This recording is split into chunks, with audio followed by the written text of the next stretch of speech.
Hey everybody. Hey, one of the questions Suzette and I always ask in premarital counseling is, how did your parents fight? Or how did you see them handle conflict? Often we hear, well, I never saw them fight, or I never saw them have any sort of conflict.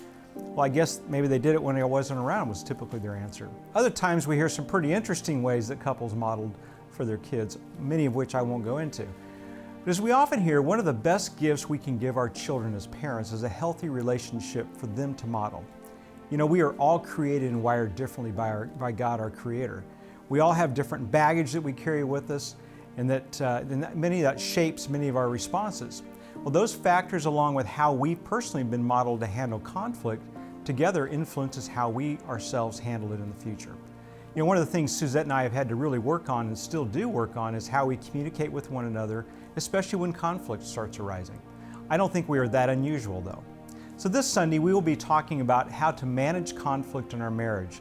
But the reality is that many of the principles will apply to most of our interpersonal relationships. I'm using the word manage intentionally because we often talk about resolving conflict when in fact, many of the conflicts we get ourselves into may not even be resolvable practically.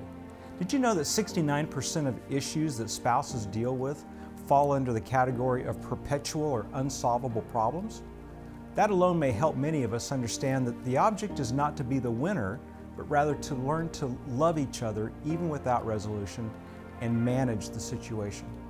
I've asked Suzette, who is also a certified relationship coach, to join in with me on the teaching this Sunday, and together with Scripture, we will be presenting some very in-depth research results that identifies 4 types of interaction we all may use in our communication that, if not kept in check, can destroy your marriage, or at best will increase the unhealthiness of your marriage.